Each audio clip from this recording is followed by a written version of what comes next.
Oi, pra você que não me conhece, eu sou a Natasha.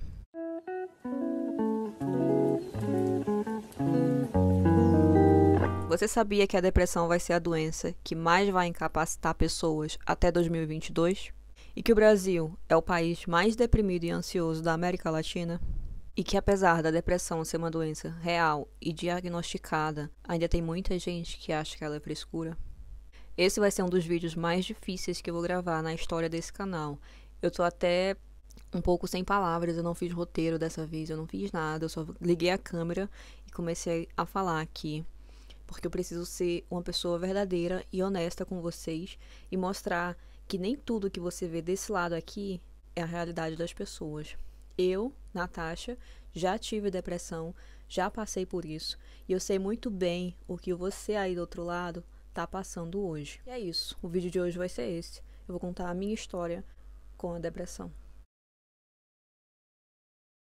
O meu primeiro contato com a doença foi quando eu era adolescente, quando eu mudei de estado, porque minha mãe trabalhava e eu tive uma adaptação difícil na cidade onde eu cheguei.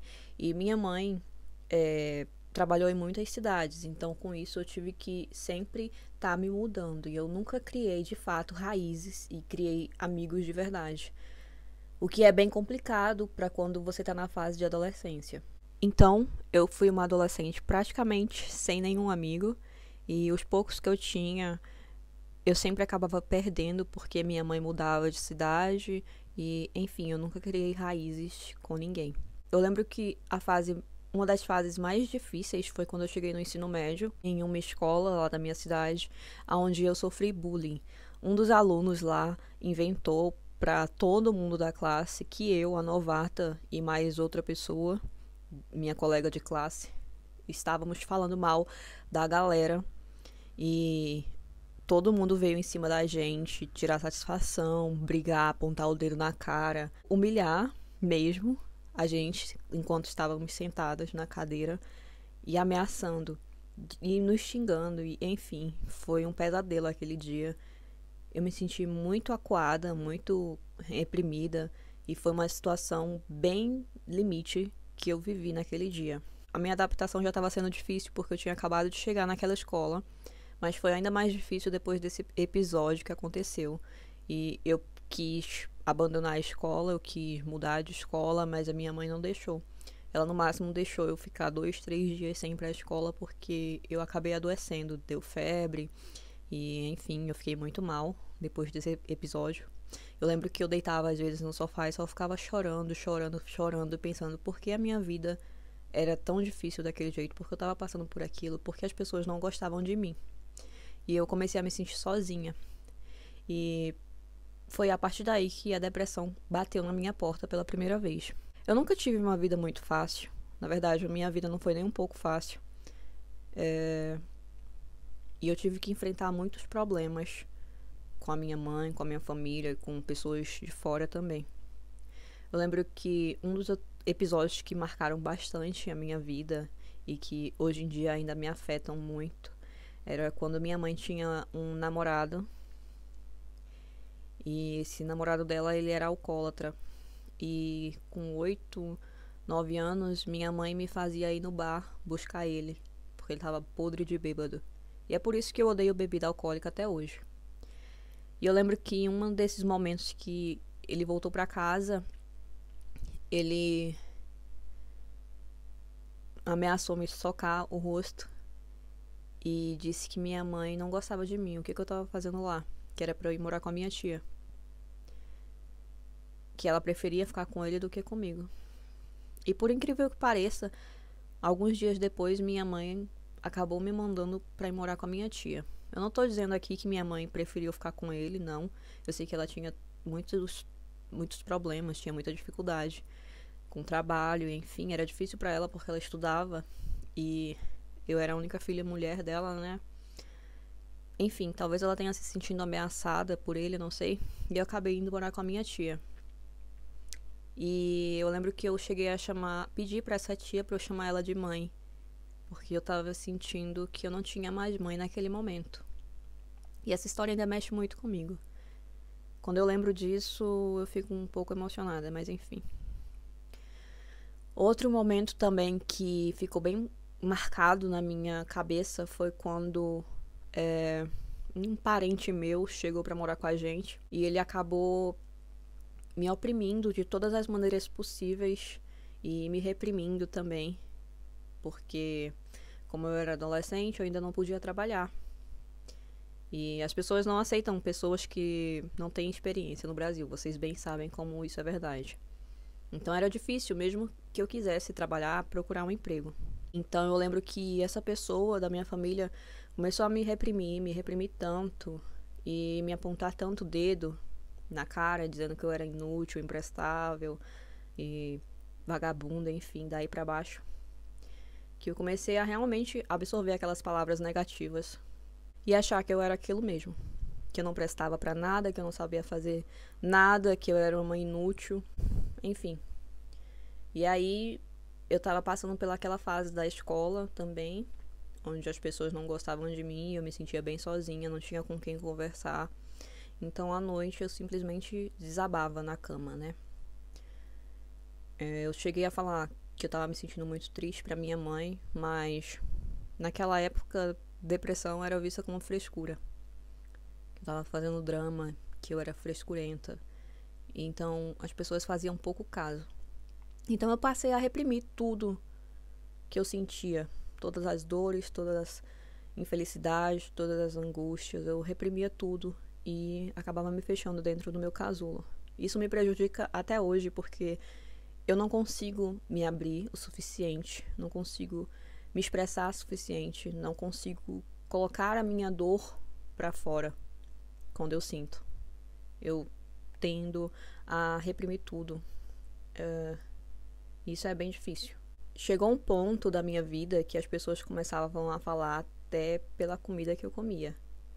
E parecia que eu tava só afundando dentro do buraco, porque quanto mais eu tentava sair e lutar, mais eu afundava. Eu comecei a colocar currículo aí pela cidade toda, só que ninguém me chamava e eu me achava inútil por isso, imprestável, porque eu não estava contribuindo em casa, porque as pessoas estavam me xingando, porque estavam me reprimindo. Chegou ao ponto de nem celular eu poder mexer, e nem televisão eu poder assistir, e até nem conversar dentro de casa, porque eu era reprimida e humilhada constantemente. E aí chegou finalmente na faculdade.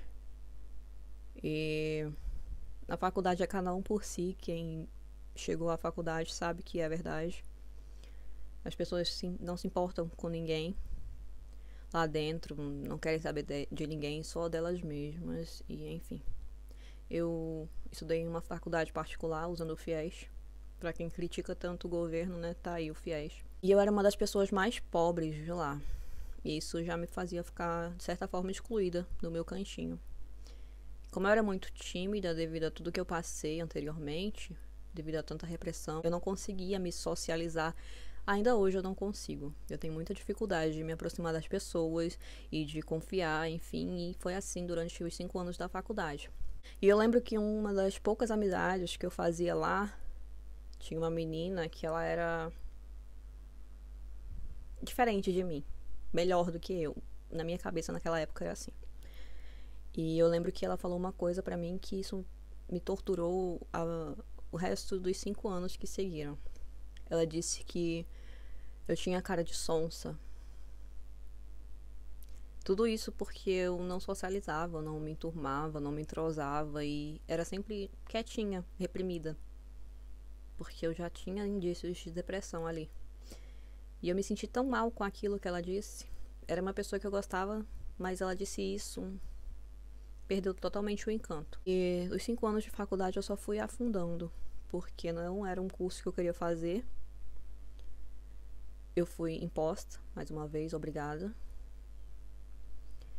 E eu fiz esses 5 anos de faculdade com muito esforço, com muitas humilhações. Continuei procurando emprego, procurando estágio. E a partir desse momento que eu já estava na faculdade, aquele parente começou a me agredir ainda mais, porque ele dizia que eu deveria ser adulta Mas eu nunca fui permitida a ser adulta, né? Eu era muito reprimida. E ser adulto na cabeça dessa pessoa, não sei o que era. Era fazer coisas que essa pessoa queria que eu fizesse, enfim. Viver de acordo com as expectativas dele, né? E as minhas que se danassem. E minha mãe nunca me tomou partido de mim e das minhas dores. Pra ela era tudo ok. Eu tinha um teto, então tava tudo bem. Eu poderia aguentar todas as humilhações que a gente sofria. Porque eu não sofria sozinha. Era eu, ela e meu irmão. E como eu não podia fazer nada, eu comecei a me achar inútil, imprestável. E comecei a afundar. Afundar de verdade. Afundar tanto que às vezes à noite eu pensava em maneiras de como tirar minha vida sem dor. E seguiam-se muitas noites assim. Enquanto isso, no outro dia, quando eu abria a porta, eu disfarçava a minha cara inchada, as minhas dores, porque eu não tinha pra quem desabafar.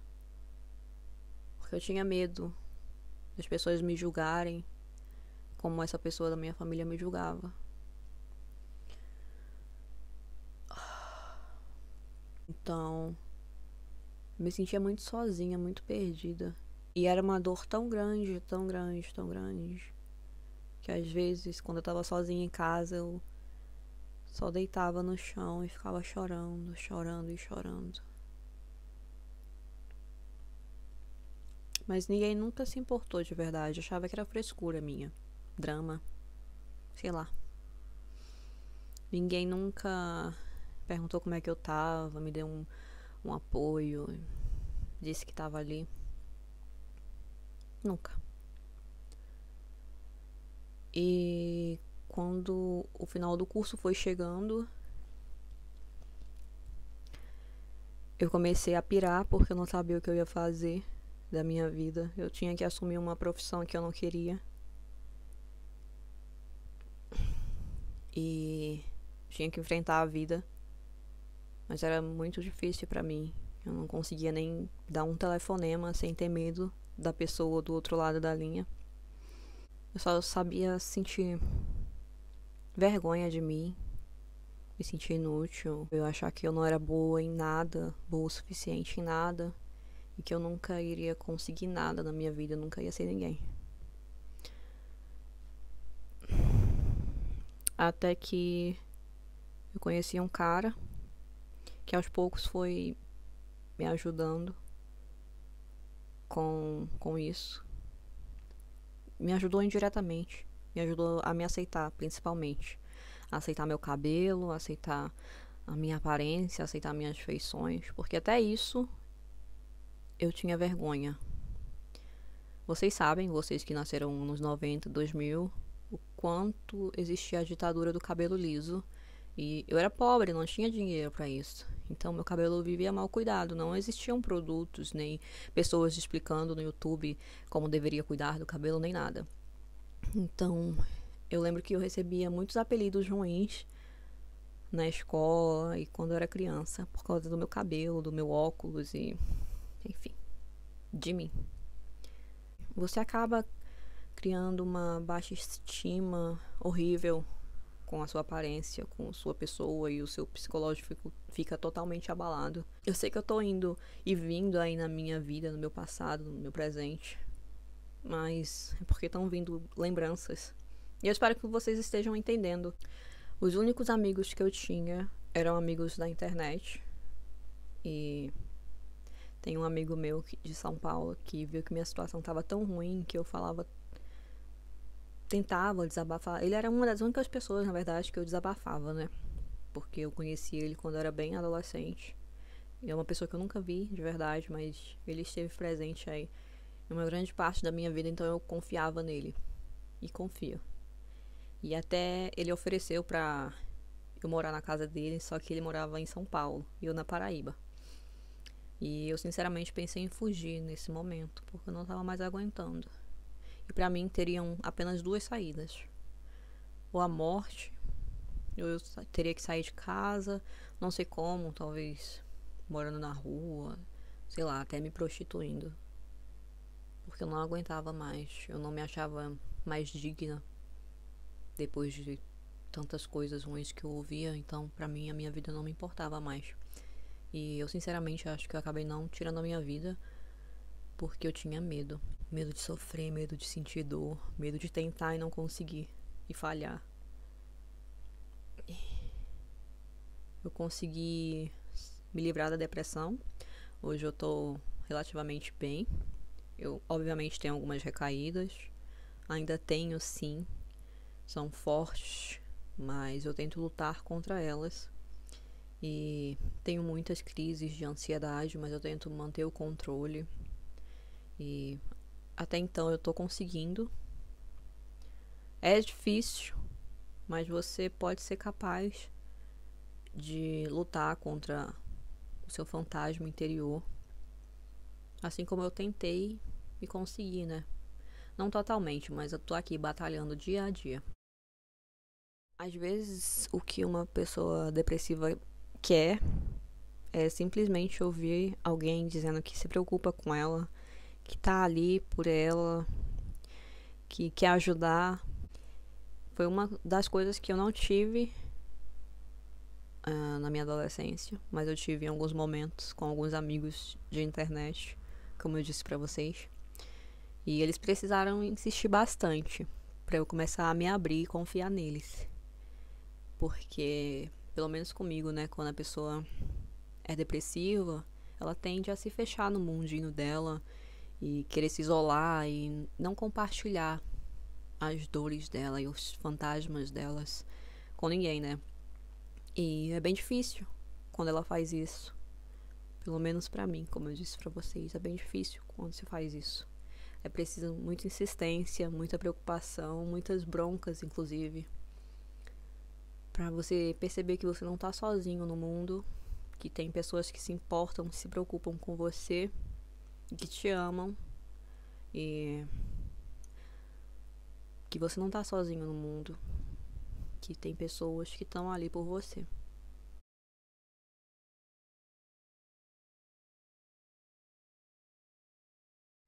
E se você tá passando por isso, procura ajuda, não fica sozinho, não se isola como eu. Tenta procurar alguém, um amigo, um parente, um médico, mas não fica sozinho. Você tem muita coisa pra viver, tem uma vida inteira pela frente e você não é a doença, você só tá com a doença. É isso, gente. Eu precisava compartilhar isso com vocês. Eu precisava ser sincera com vocês e mostrar que eu também tenho fraquezas, assim como todo mundo. E se quiser desabafar, o comentário tá aberto aí pra isso. Um beijo e até o próximo vídeo. Tum tum tum tum tum tum tum tum tum tum tum tum tum tum